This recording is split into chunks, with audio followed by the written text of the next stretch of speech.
Hello and welcome to Fireline. I'm Bill Wade, a captain with Tampa Fire Rescue. The nature of fire service was changed forever when paramedic-staffed station wagons officially began operating in July 1973. Ever since then, Tampa Fire Department has become the leading provider of EMS for the city. Recently, the department's name was changed to reflect the amount of EMS work that it does. Now known as Tampa Fire Rescue, this department responded to over 57,000 calls last year, 46,000 of which were medical in nature. Each piece of fire apparatus has dual certified firefighter EMTs. When an emergency request for medical assistance reaches the Tampa Fire Rescue Dispatch Center, one of the 11 Tampa Fire Rescue units, and the closest available fire truck or ladder truck is sent to the alarm. The objective is to get medically trained persons on the scene as quickly as possible to assess the patient and render care. In Tampa, the medical assistance begins before the first fire truck or paramedic unit even arrives. The Fire Dispatch Center has personnel trained in Emergency Medical Dispatch, EMD. This system has the 911 dispatcher ask the caller a series of questions to determine several basic items. First, they determine what type of emergency exists. This is important so that the right type of help can be sent.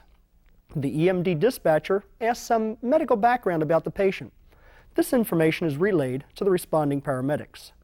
Then, if it is a severe medical condition, such as a patient that is not breathing or a woman delivering a baby, the EMD dispatcher can provide pre-arrival instructions so that the caller can assist the patient. This system of emergency medical dispatch allows Tampa Fire Rescue to better utilize its limited resources and empowers the caller by giving them the information necessary to help the injured or sick person. Here to tell us how emergency medical dispatch works is Margaret Hamrick, a supervisor and trainer with Fire Dispatch, and also Myra Riggio from Tampa Fire Dispatch Center, a dispatcher. Thank you for being with us today. Hello, how are we doing? Good. Margaret, why don't we start with you? What is the job of fire EMS dispatch? What do you do up there? Well, our main objective is to get someone to the scene as fast as possible. We want to get our eyes and our ears on scene so we can evaluate the situation and transport and take care of the patient. The dispatchers have to be very familiar with the city. They have to know the responding territory for the engines and rescues, and that helps them better determine who's going to be the closest unit.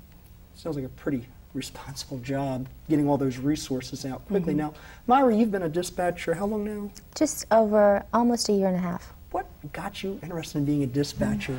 Has it been a good choice for you? It's been an excellent choice. It's very rewarding. I have a great time doing my job. What interested me is that I've always been wanting to do some type of work in the EMS field. I've always worked in somewhere in the medical field and went through some training as an emergency medical technician, decided this would be the place for me, helping people and getting the help to them that they need. No, that's very good. Margaret, when people call 911 for an ambulance, the dispatchers nowadays don't just send an ambulance, they start asking a whole bunch of questions, and probably the one question I would say, doesn't this delay the paramedics getting out the door and going to help somebody, this series of questions you ask? No, it doesn't, because as soon as the dispatcher can determine what type of a response is going to be needed, we hit a dispatch button on the computer and it automatically sends it to the fire station. The station gets a printout and all the information on there is provided to them.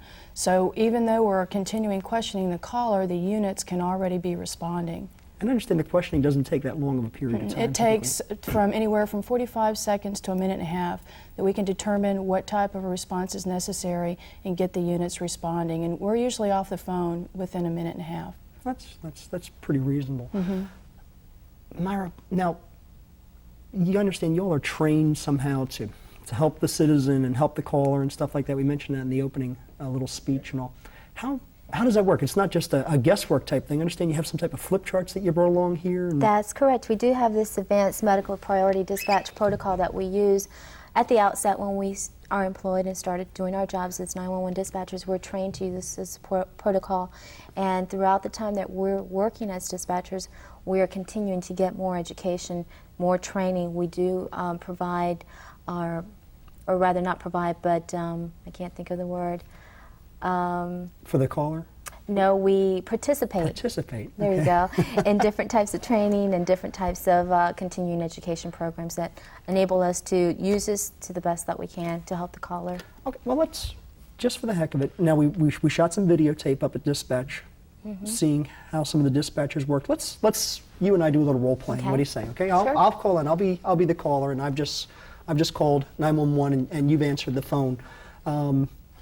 Okay, I've just called. Help! My father's sick. Oh my gosh. Well identified, Tampa Fire Rescue. What is the address of the emergency? It's the first thing we want to know. So. Okay, so I give you like 808 Zack Street or something. And the phone number in case we're cut off. Okay. We need to know a phone number. 274-7000. Okay. At that point, we want to determine what the problem is. There's a series of questions that these are called key questions. We were going to go through this series first to determine what the problem is, and we'll get the address, the phone number, and the problem.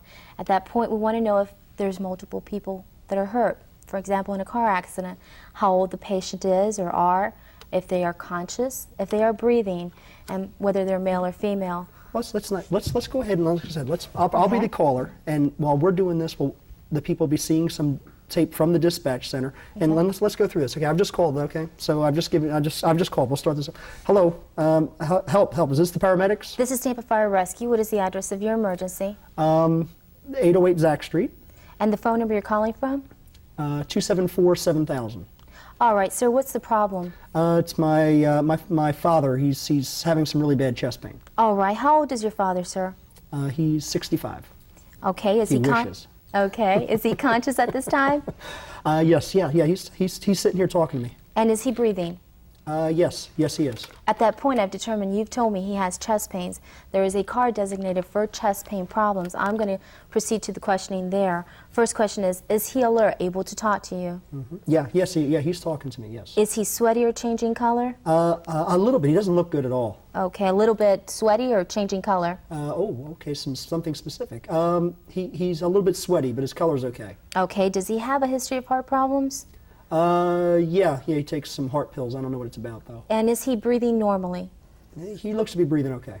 Okay, and finally, you've told me he is on medications. What medications is he on? I don't know. I'd have to ask him. Okay, what I need you to do right now, I then proceed to some instructions for the caller. I need you to allow him to assume the most comfortable position for him. You want me to lay him down or anything? You just let him be. Are the paramedics on the way yet? The paramedics are on the way. We have help on the way to you. We want you to keep him as comfortable as possible. If his condition worsens in any way, we want you to call us immediately on 911. We'll give you further instructions. And while you're waiting for the paramedics to arrive, I need you to get medications, a doctor's name and phone number out for them so that they have that when they arrive. All right. Well, very good. That was interesting. Hopefully our viewers learned something from it. And I understand people do start rushing you a little bit. Is help on the way? Yes, they don't understand the reasoning behind our questioning, and they don't expect it. But that's what they should be expecting when they call 911. And they won't. It won't always be the same questioning. Each problem is different, but there will be questions to be asked. My goodness. Margaret, you brought along some videotape for us to watch that explains emergency medical dispatch and goes over some situations that happen nationally, explains maybe why Tampa Fire Rescue has got involved with emergency medical dispatch. So we'll go ahead and watch that tape at this time. We'll come back and we'll discuss from the national overview why we're doing it here locally. Okay. Expect to dial 911 with a medical emergency and have the dispatcher tell us what to do until paramedics arrive. But cover story reporter Jerry Anders explains why 8 out of 10 911 dispatchers refuse to provide instructions that can and have saved lives. It's the kind of real-life drama you may have seen on TV. What's the problem? Peter drowned. My dad's drowned. A child drowns, a frantic mother dials 911, and a calm, professional dispatcher provides the kind of life-saving information needed to pull that child back from the brink of death. I want you to tip the head up just slightly. Now, I want you to give the baby 4 quick breaths. Cover its nose and its mouth. What color's that? Yellow. Oh, you're so good with your colors now. Lori and Chase Chapman have lived through just such an experience. Today, Chase is a healthy, normal 4-year-old. But in 1988, he nearly drowned in the bathtub. Chase, who had no heartbeat and had stopped breathing, was revived with the help of CPR instructions given over the phone. In Chase's situation, every second mattered. What do you think would have happened had she simply said, wait for the paramedics? Chase would have died. No question. No question. Even if it only takes a few minutes for an emergency medical team to arrive, it may be too long. That's why so-called pre-arrival instructions can be so important. Despite that, a shocking number of 911 services, perhaps as many as 8 out of 10 nationwide, refuse to provide any phone aid at all.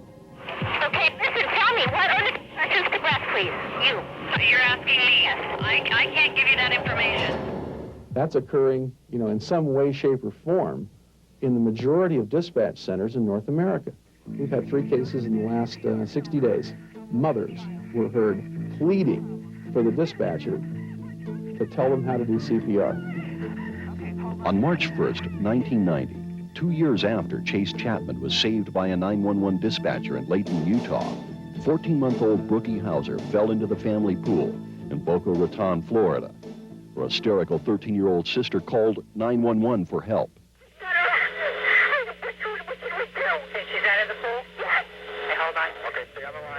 In the 4 to 5 minutes it took for paramedics to arrive on the scene, not one single piece of life-saving information was provided by phone.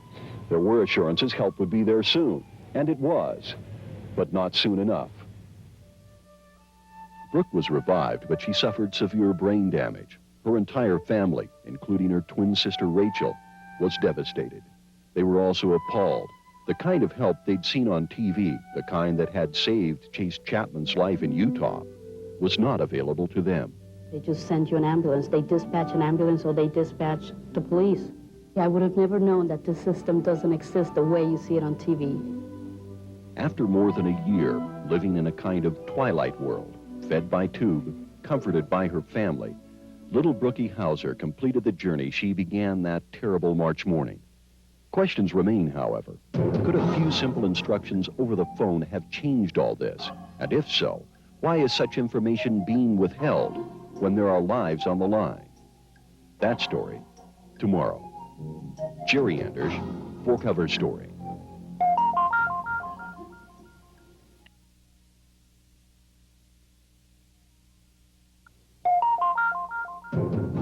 What can callers expect when they dial 911 in most communities? I can't give you that information.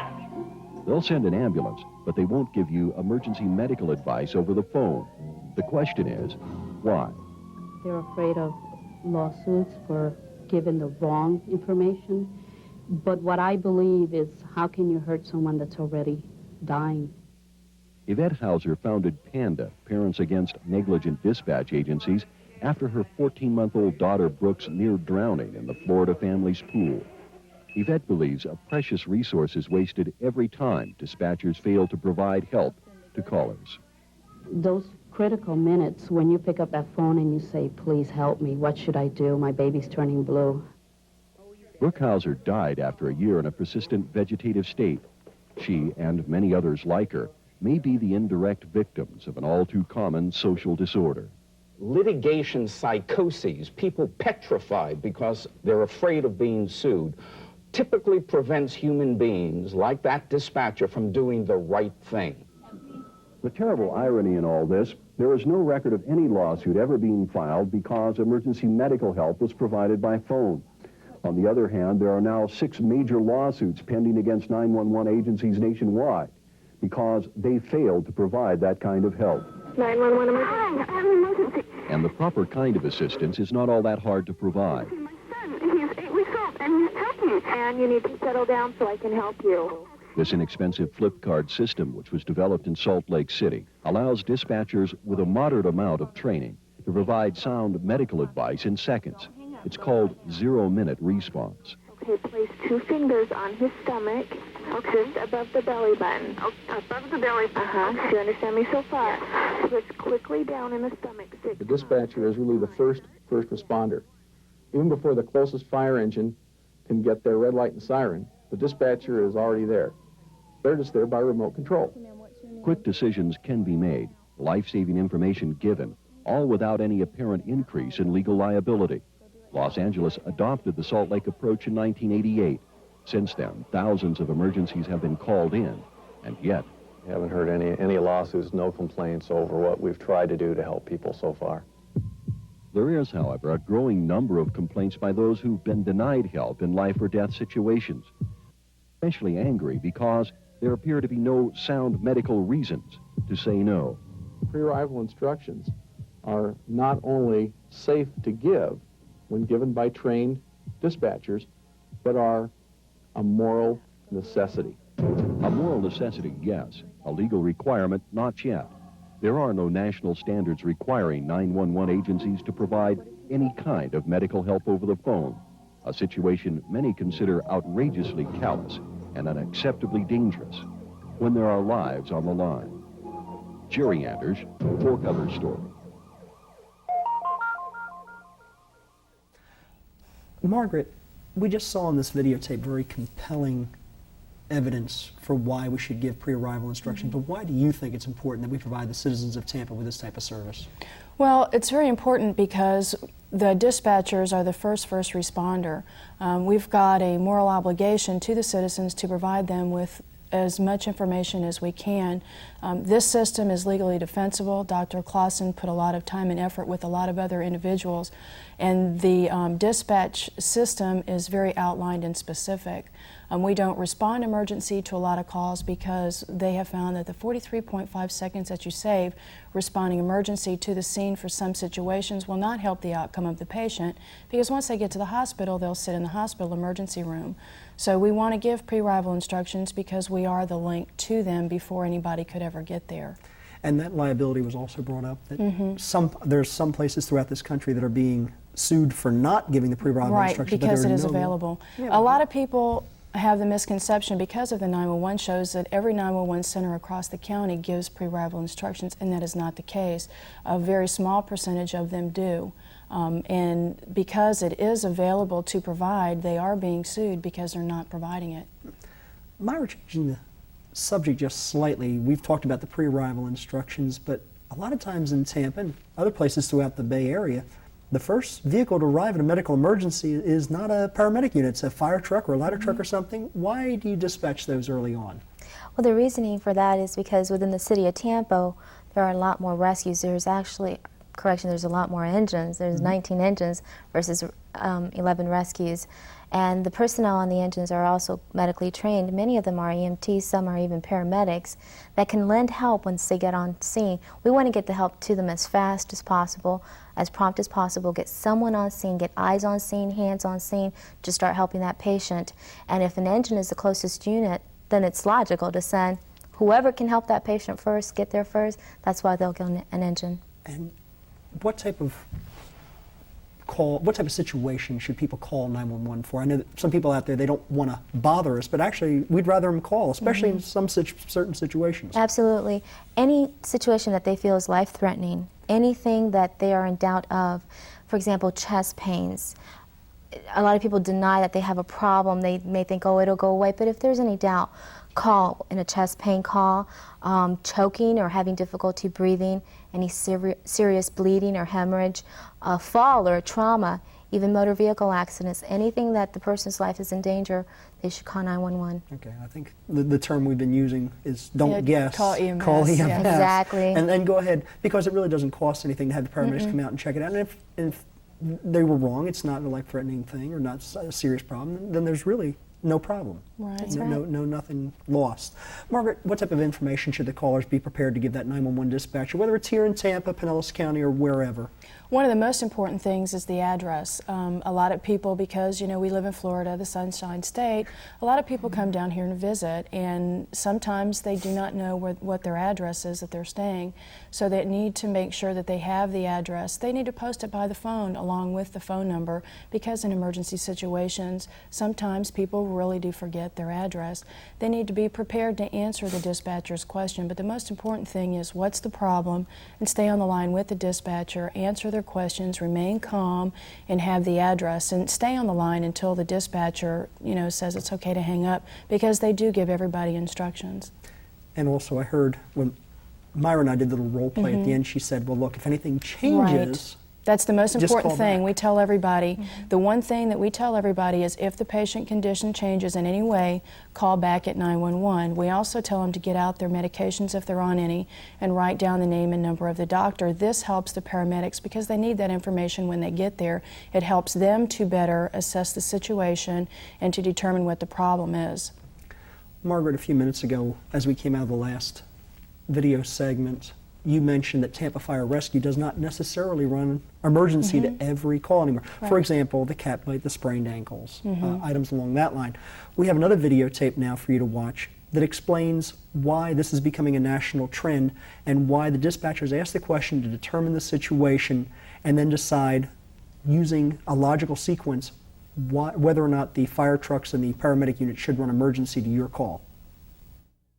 Jerry Anders is joining us now with more on this. And Jerry, just how serious a concern is this really? Well, Randall and Kimberly, it can be deadly serious. The intention may be to save lives, but the use of red lights and sirens can have fatal consequences.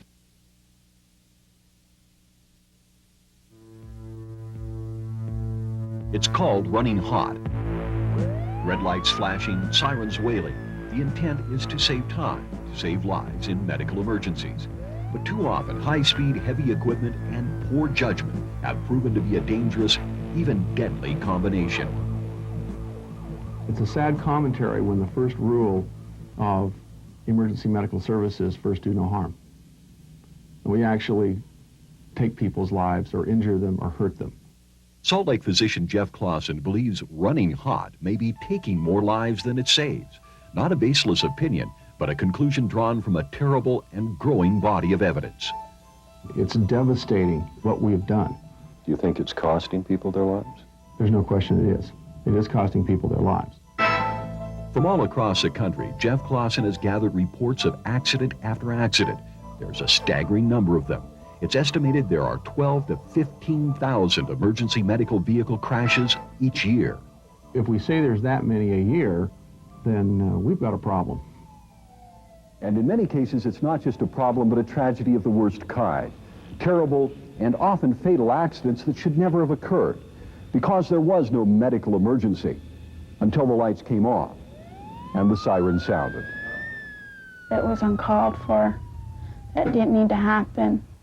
In Dugway, Utah, Amanda Nelson fell from her bicycle in 1988. She had only minor injuries. Despite that, an Army ambulance driver decided to run hot to a Salt Lake City hospital. At more than 80 miles per hour along a stretch of rural Utah road, he lost control. The ambulance rolled and burst into flames. Amanda's grandmother, who was riding along, died in the crash. She's my best friend. It really hurts. It really does. Near Chesterfield, Virginia, a volunteer ambulance driver responding at high speed to an earache ran red lights and siren right into a van loaded with small children, instantly transforming a minor medical problem into a gruesome and fatal disaster. There was kids all over in there. There was one girl in the back seat, her mouth was bleeding. I pulled her out and handed her to somebody. I am very bitter and very angry that they could do this to her. 7 years ago, Sharon Freeberg was a high school cheerleader and honor student with an apparently bright future. Then, a speeding Bloomington, Illinois ambulance slammed into the pickup she was a passenger in, and everything changed. Severely head injured, Sharon was in a coma for 5 months. She will be disabled for the rest of her life. And the medical emergency that ambulance was responding to, nothing more than a sprained ankle. As to what's an emergency and what's not. Right now, an emergency is anything that they haul. Jeff Clausen has done more than worry about the unnecessary and dangerous use of red lights and sirens. He's developed something called the Priority Dispatch System. With it, 911 operators can question callers and determine just what kind of response is really needed, what should run hot, and what should not. So that we're not sending helicopters and fire engines screaming through city traffic to cat bites. But cat bites, sprained ankles, and other minor medical problems are still sending emergency vehicles racing through the streets of many communities. Clearly, in those situations, running hot will not save lives. But there is a very real and chilling possibility. It may take them.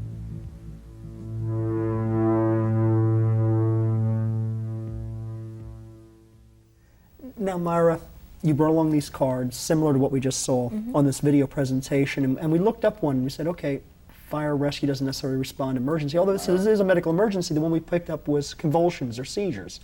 And you said there's some times when the ambulances or the fire rescue paramedics be sent emergencies and other times we're not. What type of things are different there? What does it tell you to verify, to look for, to make that differentiation of when to send them emergency and when to send them non-emergency? Well, in our questioning, this is how we will determine what type of help gets sent and how. And for example, on this particular card, the convulsions or the seizures, a person that has had a seizure, for example, is now out of the seizure, alert, breathing normally, and no distress whatsoever, but still wants to be checked out, possibly taken to the hospital.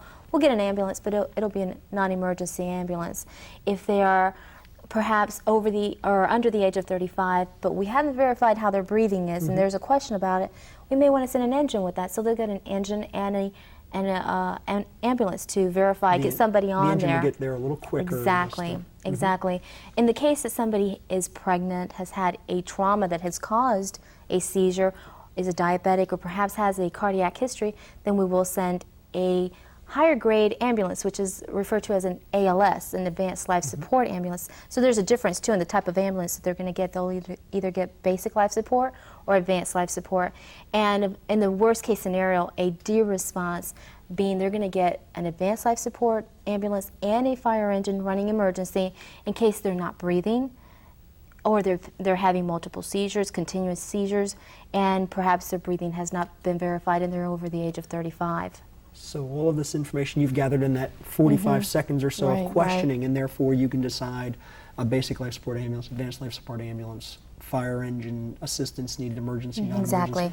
And it really does send the person the right type of help that they need at the right time. Exactly. And you also said if there's any point you can't verify, you assume The worst. the The worst, worst, exactly. and go ahead and send someone. Very interesting. Margaret, if somebody's watching today and God forbid they got to call 911 later this afternoon or something, what type of information, recap for us, what type of information are you going to be looking to get from them as a dispatcher? Well, we definitely want the address. We want the phone number. What's the problem? We want them to stay on the line with us to answer all the questions that they have.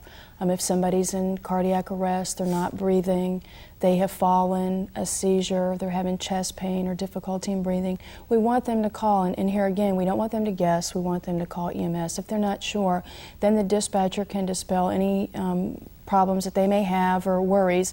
And most of the time we find that a lot of people that really are in need don't want to bother us, and they're like, well, I really don't have a problem, but I think I need to get checked out. And sometimes they're usually the people that we really need to go to.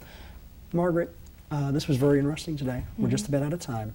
If somebody was watching this as a civic group or a school group who'd like to have maybe one of yourselves come out and teach some more about the 911 system or emergency medical dispatch, who can they call at Tampa Fire Rescue to get somebody to come out and speak to their civic group or school group or church group? Right. Jamie Young is the young lady who handles all that, and they can call her at 274-7136 and just tell her what they need, and she'll decide who's appropriate to go out there to handle the situation. So that number again is 274-7136. That's the Public Education Office with Tampa Fire Rescue. Myra, Margaret, thank you so much for being with us today. I know this was very educational for me. I hope the viewers also learned something as well. For Fireline, I'm Captain Bill Wade. Good day.